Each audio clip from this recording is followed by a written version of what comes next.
नमस्कार दोस्तों, स्वागत है आप सभी का शुभम क्लासेस में। मैं हिमांशु। सर्वप्रथम दोस्तों, आप सभी लोगों को स्वतंत्रता दिवस की पावर पूर्व संध्या पर आप सभी लोगों को बहुत बहुत बधाई हो। ठीक है, और कल आपका 15 अगस्त है और मैं उम्मीद करता हूं, आप लोगों से एक उम्मीद करता हूं कि कल से, ठीक है, कल से आप लोग एक टारगेट रखेंगे अपने प्रत्येक सब्जेक्ट का, जितना भी सब्जेक्ट, चूंकि आपको अभी आपकी साल 2020-21 में जो है बोर्ड एग्जाम देना है, तो अभी आज ही लेटेस्ट न्यूज आई है कि आपका जो बोर्ड एग्जाम होगा वो होगा अभी मार्च में या अप्रैल में भी जा सकता है। ठीक है, तो कहने का मतलब ये है कि 15 मार्च के बाद आपका एग्जाम होगा या अप्रैल के स्टार्ट में आपका बोर्ड एग्जाम होगा। तो आपके पास अभी ठीक ठाक समय है और ऐसे हम लोग कोशिश करेंगे कि सारे सब्जेक्ट का आपका जो सिलेबस है वो टिल दिसंबर हम लोग समाप्त कर ले जाएं। उसके बाद हम लोग रिवीजन क्लासेस करवाएंगे। लेकिन मैं अभी से चाह रहा हूं कि आप 15 अगस्त से प्रण लें इस स्वतंत्रता दिवस पर कि आज से लेकर के, मतलब 15 अगस्त से लेकर के जब तक आपका बोर्ड एग्जाम हो नहीं जाता है तब तक आप प्रत्येक सब्जेक्ट का कम से कम एक लॉन्ग आंसर जरूर तैयार करेंगे। जो पढ़ रहे हैं वो तो पढ़ेंगे, उसके अलावा एक लॉन्ग आंसर जरूर तैयार करेंगे। ठीक है, जैसे कोई एक सब्जेक्ट है, एक सब्जेक्ट एक हफ्ते में ले लीजिए। ठीक है, आप उसके अनुसार पेपर को देख लीजिए, प्रीवियस ईयर के पेपर को देख लीजिए।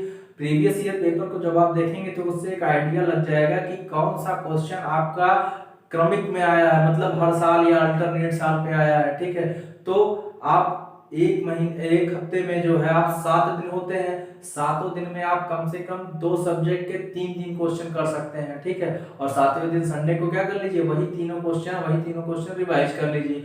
मतलब एक हफ्ते में आपका 7 क्वेश्चन बड़े आसानी के साथ तैयार हो सकता है। ठीक है, चलिए दोस्तों, तो ये तो हुआ। आज हमारी एक अपील है आप लोगों से, ये हमारी एक अपील है कि आप लोग ऐसा करिए। ठीक है, बाकी आप लोग स्वच्छंद हैं। मैं चाहता हूं कि आप लोग इस चैनल से अगर जुड़े हुए हैं तो कम से कम 85 या 92 जो है नंबर गेन करें, 92% नंबर गेन करें। जितना ही आप मैक्सिमम स्कोर गेन करेंगे उतना आपके लिए बेनिफिशियल होगा। ठीक है दोस्तों, चलिए ज्यादा समय ना व्यतीत करते हुए हम लोग अपने आज के टॉपिक पर आते हैं। हम लोग पढ़ रहे थे पुष्पी पौधों में लैंगिक जनन, sexual reproduction in flowering plants. ठीक है, हम लोग पढ़ रहे थे, वहां पे हम लोगों ने अभी तक का जो पढ़ा था, पिछले लेक्चर पे हम लोगों ने परागकण के बारे में पढ़ा था, उसके पहले हम लोग पुंकेसर के बारे में पढ़ा था। ठीक है, तो आज हम लोग क्या करेंगे, पुंकेसर क्या होता है, पुंकेसर है जो आपका ये मेल रिप्रोडक्टिव पार्ट है। ठीक है, क्या है, मेल रिप्रोडक्टिव सेक्स ऑर्गन है। लेकिन अब पुंकेसर में पुमंग होता था ना, पुंकेसर में पुमंग होता था। हमने लास्ट लेक्चर पे बताया था, 2 वीडियो पहले। ठीक है, उस पे हमने बताया था जो पुमंग होगा वो क्या होगा, मेल रिप्रोडक्टिव पार्ट होगा। लेकिन यहाँ पे जो स्त्री केसर होता है, ये क्या है, ये आपका पिस्टिल। इसको आप स्त्री केसर को आप क्या बोल सकते हैं, पिस्टिल, इंग्लिश में बोलेंगे पिस्टिल। ये क्या है, फीमेल रिप्रोडक्टिव पार्ट है। ठीक है, आज हम लोग पढ़ेंगे किसके बारे में, स्त्री केसर, गुड़ बीजाणुधानी अर्थात मेगा स्पोरेंजियम। किसके बारे में, मेगा स्पोरेंजियम के बारे में। बीजांड अर्थात बीजांड मतलब ओव्यूल्स। ठीक है, ओव्यूल्स के बारे में अध्ययन करेंगे। और क्या, भ्रूण कोष के बारे में अर्थात एम्ब्रियो सैक के बारे में अध्ययन करेंगे। ठीक है, तो आज हम लोग, अब अगला हमारा जो टॉपिक जो हमको अध्ययन करना है वो स्त्री केसर, बीजांडुधानी या बीजांड तथा भ्रूण कोष। ठीक है, मतलब pistil, megasporangium, ovule and embryo sac के बारे में आपको अध्ययन करना है। ठीक है, तो पिछले वाले लेक्चर पे हम लोगों ने पढ़ा था लघु बीजाणुधानी। ठीक है, मतलब मेल गैमेटोफाइट। ठीक है, प्लांट का मेल गैमेटोफाइट, जो प्लांट के जो फ्लावरिंग प्लांट था उसका मेल गैमेटोफाइट वहां पढ़ा था। अब क्या है, गुड़ बीजाणुधानी अर्थात फीमेल गैमेटोफाइट। ठीक है, देखिए गुरु बीजाणुधानी का मतलब होता है, गुरु बीजाणुधानी वह प्रोसेस है। ठीक है, गुरु बीजाणुधानी मतलब ये जो गर्भ बीजाणु जनन होगा, गर्भ बीजाणु जनन वह प्रक्रिया है, गर्भ बीजाणु जनन वह प्रोसेस है जिसके थ्रू, जिसके द्वारा होकर करके आपके गर्भ बीजाणुओं का निर्माण होता है। किसका निर्माण होता है? गर्भ बीजाणुओं का निर्माण होता है, ठीक है। और गर्भ बीजाणु जो बनेंगे वो आपके कैसे रहेंगे? अर्धसूत्री विभाजन के फलस्वरूप बनेंगे। अर्धसूत्री विभाजन के फलस्वरूप बनेंगे अर्थात टेट्राड होंगे, 4 नंबर में पाए जाएंगे। 4 नंबर में पाए जाएंगे तो जो 3 होते हैं, ठीक है दोस्तों, जो उसमें से 3 होते हैं वो सहायक होते हैं अथवा बाद में नष्ट हो जाते हैं, मैच्योरेशन को नहीं प्राप्त करते, ठीक है, नष्ट हो जाते हैं। सिर्फ एक जो होगा आपका गर्भ बीजाणु वह क्या करेगा? मैच्योर होगा, मैच्योर होकर के भ्रूण कोष का निर्माण करता है या एम्ब्रियो सैक का निर्माण करता है। बात समझ में आई? तो चलिए हम लोग स्टार्ट करते हैं। स्त्री केसर, पिस्टिल। पिस्टिल देखिए क्या है, ये एक जायांग है, ठीक है, ठीक है। तो ये पिस्टिल या जिसको आप बोलते हैं मादा, जो मादा जननांग है उसको रिप्रेजेंट करता है। किसको रिप्रेजेंट करता है? मादा जननांग को रिप्रेजेंट करता है। जबकि पुमंग, ठीक है, पुमंग किसको रिप्रेजेंट करता था? मेल रिप्रोडक्टिव ऑर्गन को, ठीक है। जो फ्लावर का मेल रिप्रोडक्टिव ऑर्गन था उसको कौन रिप्रेजेंट करता था? पुमंग। लेकिन यहाँ पे जायांग जो है किसको? फीमेल रिप्रोडक्टिव ऑर्गन को रिप्रेजेंट कर रहा है, ठीक है। ये जो है आपका फीमेल रिप्रोडक्टिव ऑर्गन को रिप्रेजेंट कर रहा है, फीमेल, ठीक है। अच्छा दोस्तों एक चीज और, हम लोग सिंबल बना करके ज्यादा से ज्यादा चीजें लिखने का प्रयास कम करें, सिंबल से ज्यादा समझने का प्रयास करें, ठीक है। अगर ऐसे गोला बना करके नीचे दर्पण मतलब प्लस का चिन्ह अगर लगा दिया, इस तरीके से प्लस दर्पण का साइन होता है ना, ऐसा अगर साइन लगा दिया जाए तो ये क्या मतलब हो गया? फीमेल का।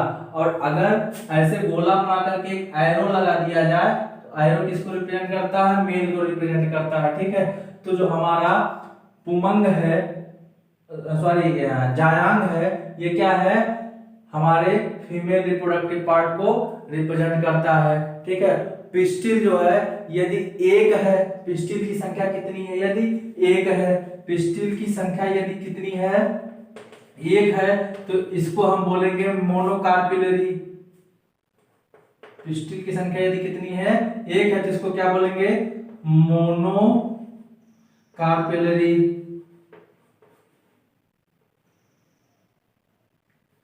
CARPE,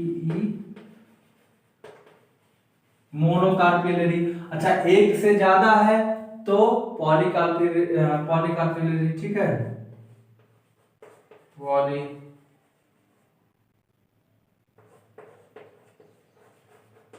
पॉलीकार्पिलरी।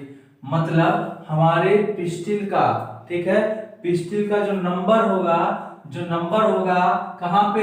फीमेल रिप्रोडक्टिव पार्ट में, ठीक है। फीमेल जो फ्लावर का फीमेल रिप्रोडक्टिव पार्ट होगा उसमें जो हमारा पिस्टिल का नंबर होगा वो बताएगा कि हमारा जो फ्लावर है वो क्या है? मोनोकार्पिलरी है अथवा पॉलीकार्पिलरी है। मोनो का मतलब हमने बता दिया था, बार बार बताया है कि मोनो का मतलब होता है सिंगल, जहां भी वर्ड आ जाए उसका मतलब क्या? सिंगल। पॉली का मतलब क्या होता है? मोर देन टू, ठीक है, ज्यादा, मतलब ज्यादा, ठीक है। जब ज्यादा का मतलब क्या? अधिक से अधिक। पॉली का मतलब दो से अधिक जब भी हो जाएगा तो उसको हम क्या बोलेंगे? पॉली बोलेंगे, ठीक है। तो अगर हमारे पिस्टिल का नंबर एक होगा तो इसको हम बोलेंगे मोनोकार्पिलरी। यदि हमारे पिस्टिल का नंबर ज्यादा होगा तो उसको हम बोलेंगे पॉलीकार्पिलरी, ठीक है। अच्छा मोनोकार्पिलरी जो है इस शब्द को हिंदी में क्या बोलते हैं? इसको बोलते हैं एक स्त्री केसर। क्या बोलेंगे? एक मोनोकार्पल, एक केसर, एक पिस्टिल का मतलब क्या? एक स्त्री केसर, ठीक है। स्त्री केसर को हिंदी में क्या बोलते हैं? सॉरी इंग्लिश में क्या बोलते हैं? पिस्टिल बोलते हैं। तो आपका जो मोनोकार्पिलरी हो गया, ये पिस्टिल जो है आपका मोनोकार्पिलरी मतलब एक स्त्री केसर वाला हो गया, ठीक है। जब एक स्त्री केसर वाला हो गया तो इसको बोलेंगे एक अंडपी। क्या बोलेंगे? एक अंडपी। इसको क्या बोलेंगे हिंदी में? एक अंडपी, ठीक है। इसी तरीके से आपका जो है ये पिस्टिल अगर पॉलीकार्पिलरी है, पॉलीकार्पिलरी का मतलब बहुअंडपी। पॉली मतलब क्या? बहु, ठीक है। अंडपी क्या बोलेंगे? बहुअंडपी, ठीक है। कार्पेल का मतलब कार्पेल अंडपी से है, ठीक है। और मोनो का मतलब हुआ एक, मोनो मतलब सिंगल, सिंगल मतलब एक, पॉली मतलब बहु या लार्ज नंबर में, ठीक है, तो उसको बोलेंगे पॉलीकार्पेलरी। अच्छा, जब पिस्टिल आपका एक से ज्यादा हो, पिस्टिल क्या हो आपका एक से ज्यादा हो, तो उसको बोलेंगे पॉलीकार्पेलरी। जब पॉलीकार्पेलरी है तो हमारे जो भी पिस्टिल होंगे, ठीक है, वो पिस्टिल कैसे हो सकते हैं, फ्यूज हो सकते हैं, ठीक है। मतलब एक से जो ज्यादा होंगे, पॉलीकार्पेलरी वाले जो होंगे, बहुमंडपी जो होंगे, वो क्या हो सकते हैं, एक दूसरे से जुड़े हुए हो सकते हैं, फ्यूज हो सकते हैं, मतलब समायोजित हो सकते हैं, ठीक है। अथवा अथवा क्या हो सकते हैं, अलग अलग भी हो सकते हैं, ठीक है। तो हमारे जो ये पॉलीकार्पेलरी वाले हैं, बहुमंडपी हैं, ये क्या हो सकते हैं, या तो एक में लगे रहेंगे, ठीक है, मतलब एक ही के साथ फ्यूज रहेंगे, एक दूसरे के साथ मिले रहेंगे इस तरीके से, ठीक है, या अलग अलग भी हो सकते हैं, एक दूसरे से क्या होंगे, सेपरेट होंगे, ठीक है। तो जहां पे एक से अधिक स्त्री केसर, एक से अधिक स्त्री केसर मतलब पिस्टिल, एक से अधिक स्त्री केसर जहां पे आपस में संलयित होंगे, आपस में संलयित का मतलब जहां पे आपस में एक दूसरे से फ्यूज हुए रहेंगे, ठीक है, जुड़े हुए रहेंगे, उसको हम क्या नाम देते हैं, उसको हम नाम क्या देते हैं, उसको बोलते हैं युक्तांडपी। क्या बोलते हैं, युक्तांडपी। जहां पे एक से ज्यादा स्त्री केसर आपके जुड़े हुए, या आप कह सकते हैं कि ये जो पॉलीकार्पेलरी थे इस कंडीशन में रहते हैं, जुड़े हुए रहते हैं, तो उसको क्या बोलते हैं, युक्तांडपी या सिंकार्पस बोलते हैं, सिंकार्पस, या इसी को बोलते हैं युक्तांडपी, युक्तांडपी, ठीक है। युक्त, युक्त का मतलब क्या, युक्तांड मतलब युक्त का मतलब क्या, जुड़ा हुआ, युक्त का मतलब जुड़ा हुआ, अंडपी का मतलब यही वाले, ठीक है। तो अगर एक से अधिक स्त्री केसर हैं आपके, ठीक है, और वो सारे के सारे एक दूसरे में फ्यूज है, मिले हुए हैं, संलयित हैं, तो उसको आप बोलेंगे सिंकार्पस अथवा युक्तांडपी। युक्तांडपी नाम से देखिए पढ़ने के बाद लग रहा है युक्त, युक्त का मतलब क्या, जुड़ा हुआ, ठीक है, जो एक दूसरे से फ्यूज हो, लगा हुआ हो, ठीक है। तो अंडपी का मतलब ये है आपका, ठीक है। तो कार्पल से मतलब है, तो अगर सिंकार्पस है, सिंकार्पस का मतलब क्या हुआ, जो आपका स्त्री केसर है वो सारे के सारे क्या रहे, आपस में एक दूसरे से मिले जुले रहे, तो उसको बोलते हैं हम लोग क्या, सिंकार्पस। अच्छा, अगर एक दूसरे से जुड़े हुए ना होकर के अलग अलग हो, कौन, ये स्त्री केसर, ये स्त्री केसर पॉलीकार्पेलरी हो, लेकिन एक दूसरे से जुड़ करके ना जुड़ करके अलग अलग हो, तो उसे हम लोग नाम देते हैं एपोकार्पस। क्या नाम देते हैं, एपोकार्पस, ठीक है, उसको हम क्या नाम दे देते हैं, एपोकार्पस। एपोकार्पस का क्या मतलब हो गया कि सब जो होंगे वह अलग अलग होंगे, सब क्या होंगे, अलग अलग होंगे, ठीक है। अगर सिंकार्पस का क्या मतलब था, जितने हमारे स्त्री केसर थे, ठीक है, पॉलीकार्पेलरी के जितने भी स्त्री केसर थे वो क्या थे, सब एक दूसरे से संलयित थे, तो उसको हम सिंकार्पस नाम दे देते थे, ठीक है। अगर अलग अलग होंगे तो उसको हम क्या नाम दे देंगे, एपोकार्पस का नाम दे देंगे। इतनी चीजें समझ में आई, इतनी चीजें अभी तक समझ में आई। चलिए आगे देखते हैं। हमने पहले ही बता रखा है कि किसी भी स्त्री केसर में, पिस्टिल में अर्थात कितने भाग होते हैं, 3 भाग होते हैं, ठीक है। कौन कौन से भैया 3 भाग होते हैं, आइए उसकी भी चर्चा कर लेते हैं, ठीक है। हमने बताया था कि पुंकेसर के 2 भाग होते हैं, पुंकेसर के 2 भाग होते हैं, एंथर और फिलामेंट, ठीक है। यहाँ पे लेकिन स्त्री केसर में कितने भाग हमने बताया, 3 भाग होते हैं, ठीक है। कौन कौन से 3 भाग होते हैं, आपका पहला है, आपका पहला स्त्री केसर का पहला भाग है वर्तिकाग्र। क्या होता है, वर्तिकाग्र। दूसरा भाग आपका होता है वर्तिका, दूसरा भाग क्या है, वर्तिका। तीसरा भाग क्या है, अंडाशय, तीसरा भाग क्या है, अंडाशय, ठीक है। ये आपके क्या हैं, स्त्री केसर के 3 भाग हैं। किसके भाग हैं, स्त्री केसर के भाग हैं, ठीक है। इसको आप क्या बोलते थे, पिस्टिल बोलते थे। ठीक है, इसके 3 भाग हैं। अच्छा, जो हमारा वर्तिकाग्र होता है दोस्तों, ये जो वर्तिकाग्र होता है, ये वर्तिकाग्र हमने बताया था आपको एक स्ट्रक्चर बना करके दिखाया था कुछ इस टाइप से। याद आ रहा है आपको? कुछ इस टाइप का स्ट्रक्चर हमने बना के दिखाया था। ठीक है, ये वर्तिकाग्र सबसे टॉप का पार्ट होता है। ठीक है, और इसी टॉप के पार्ट पे आकर के जो आपका पॉलन ग्रेन होता है आकर के गिरता है। ठीक है, इसी पे मतलब पॉलन ग्रेन को बेस प्रोवाइड करने का काम करता है। ठीक है, पॉलन ग्रेन को क्या करता है? बेस प्रोवाइड कराता, आधार देता है। ठीक है, आपको पॉलन ग्रेन को क्या करता है? एक आधार देता है। कौन? ये आपका जो है इसको आप बोलते हैं वर्तिकाग्र। क्या बोलते हैं? वर्तिकाग्र। वर्तिकाग्र, या इसको इंग्लिश में बोलते हैं स्टिग्मा। क्या बोलते हैं? स्टिग्मा। ठीक है, तो वर्तिकाग्र हमारा क्या होता है? वर्तिकाग्र जो हमारा स्टिग्मेशन का पार्ट होता है, यह हमारा जो पॉलन ग्रेन है, जो मतलब मेल रिप्रोडक्टिव पार्ट है या मेल गैमेटोफाइट है, ये आपका पॉलन ग्रेन है। क्या है? पॉलन ग्रेन मतलब परागकण। तो क्या बोलेंगे? परागकण। परागकण जो आता है, ठीक है, उस परागकण को एक बेस प्रोवाइड करता है। ठीक है, एक आधार देता है, रुकने का स्थान देता है। ठीक है, कौन? जो वर्तिकाग्र होता है। ठीक है, इसके बाद जो हमारा दूसरा पार्ट है, एक हालो सिलेंडर जैसी, खोखले सिलेंडर जैसी संरचना होती है। सिलेंडर मतलब से कोई चीज बीच में खाली हो, हालो। हालो का मतलब बीच में स्पेस हो। ठीक है, जैसे आप लोग घर में आप लोगों ने जो गैस सिलेंडर है वो तो देखा, एक फुकनी होती है। ठीक है, जिससे हम लोग जो फूंक मारते हैं। ठीक है, फुकनी जब जब पहले के समय में जब हम लोग भोजन जो है चूल्हे वूल्हे पे बनाते थे, जब दादा बाबा जो है चूल्हे पे जब भोजन बनाते थे, तो उसके लिए वो क्या करते थे? फुकनी रखे रहते थे, ठीक, फूंक मारने के लिए। तो वो कैसा होता है? कुछ इस टाइप का स्ट्रक्चर होता है और ऐसे। ठीक है, लोहे की एक संरचना होती है, ऐसे दोनों ओर से ओपन होता है, बीच में गैप होता है, और ये जो है आपका राउंडेड होता है। ठीक है, तो जो फुकनी होती थी वो हालो होती थी, सिलेंड्रिकल होती थी। तो ऐसे ही हमारा जो स्टिग्मा स्टाइल वाला पार्ट है, जिसको आप वर्तिका बोलते हैं। क्या बोलते हैं? वर्तिका। क्या बोलते हैं? वर्तिका, अर्थात स्टाइल। ठीक है, ये स्टाइल क्या होता है? हालो सिलेंड्रिकल स्ट्रक्चर होता है। ठीक है, खाली सिलेंडर नुमा संरचना होती है।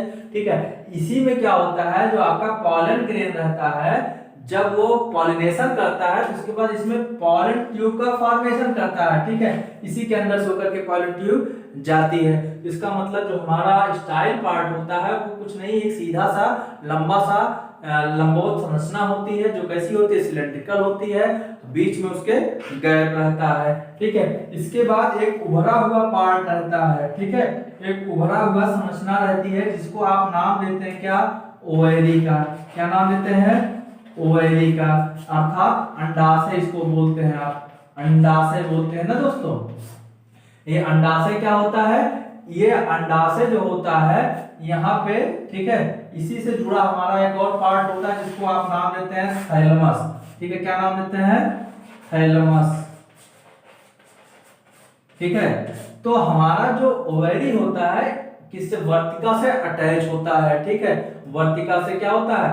अटैच होता है। ठीक है, और इसी में हमारे जो है, जो हमारा ओवरी है, इसी में हमारे ओवरी में ही मतलब अंडाशय में ही एक कैविटी पाई जाती है। ठीक है, जिसको हम बोलते हैं ओवेरियन कैविटी। क्या नाम बोलते हैं? इसी में एक कैविटी पाई जाती है, इसको बोलते हैं ओवेरियन कैविटी। ओवेरियन कैविटी बोलते हैं। ठीक है, ओवेरियन कैविटी जो होती है, इसी में एक खाली स्थान पाया जाता है। ठीक है, और उसी में हमारे क्या होते हैं? प्लेसेंटा पाया जाता है। इसी में क्या पाया जाएगा? प्लेसेंटा, जिसको हम बोलते हैं हिंदी में अपरा। अपरा, क्या बोलते हैं? अपरा बोलते हैं। ठीक है, इसी में एक हमारा प्लेसेंटा पाया जाता है। प्लेसेंटा दोस्तों क्या करता है? जो हमारा एम्ब्रियो होगा, जो हमारा भ्रूण होगा, उस भ्रूण को जो है न्यूट्रिएंट प्रोवाइड करने का काम करता है। आप लोगों ने कक्षा 11 की किताब में पढ़ा होगा। ठीक है, तो जो हमारा अपरा या प्लेसेंटा होता है, वो हमारे भ्रूण को न्यूट्रिएंट प्रोवाइड कराने का काम करता है, ठीक है।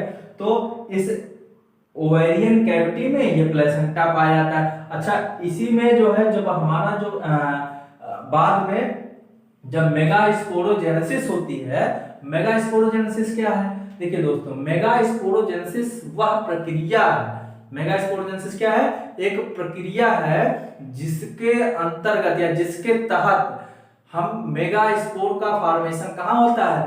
प्लांट जो फ्लावरिंग प्लांट है उसके फ्लावर में, ठीक है। जो पुष्पी पौधों का जो पुष्प है उसके पुष्प में आपका दीर्घ बीजाणु, ठीक है, जिसको दीर्घ बीजाणु, ठीक है, का फॉर्मेशन का मतलब निर्माण होता है। किसके द्वारा होता है?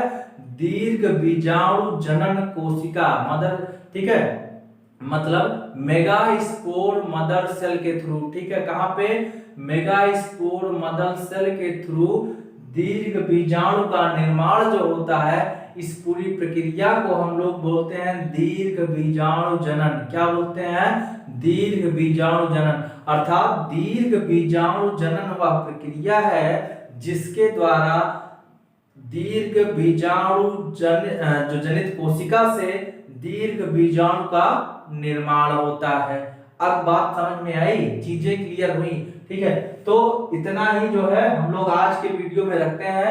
नेक्स्ट वीडियो में हम लोग इसके आगे का पार्ट पढ़ेंगे, फिगर बनाएंगे, ठीक है। और इसके बाद हम लोग आगे का पूरा एम्ब्रियो सैक वगैरह के बारे में अध्ययन करेंगे। लेकिन एक चीज मैं बता दे रहा हूं, अभी हमने स्टार्ट में भी बताया कि जो हमारा मेगास्पोर बनता है, जो हमारा दीर्घ बीजाणु बनता है, जैसे आप लोगों ने पिछले वीडियो में पढ़ा था माइक्रोस्पोर बन रहे थे, ठीक है। माइक्रोस्पोर क्या होते हैं? वहां पे वो मेल गैमीट थे, मेल गैमीट थे। यहाँ पे ये फीमेल गैमेटोफाइट है, वहां पे वो मेल गैमेटोफाइट थे, यहाँ पे क्या फीमेल गैमेटोफाइट है। कौन? मेगास्पोर, ठीक है। तो जो मेगास्पोर बनता है इस ये नंबर में कितना होता है? 4 होता है। टेट्राड इसको बोला जाता है, टेट्राड मेगास्पोर बोला जाता है, ठीक है। जिसमें से 3 जो होता है डीजनरेट कर जाता है, डीजनरेट का अर्थात नष्ट हो जाता है। सिर्फ एक बचता है जिसको आप लोग बोलते हैं एम्ब्रियो सैक। क्या बोलते हैं? भ्रूण कोश बोलते हैं, ठीक है। अच्छा, दूसरी चीज ये जो 4 बनते हैं मेगास्पोर,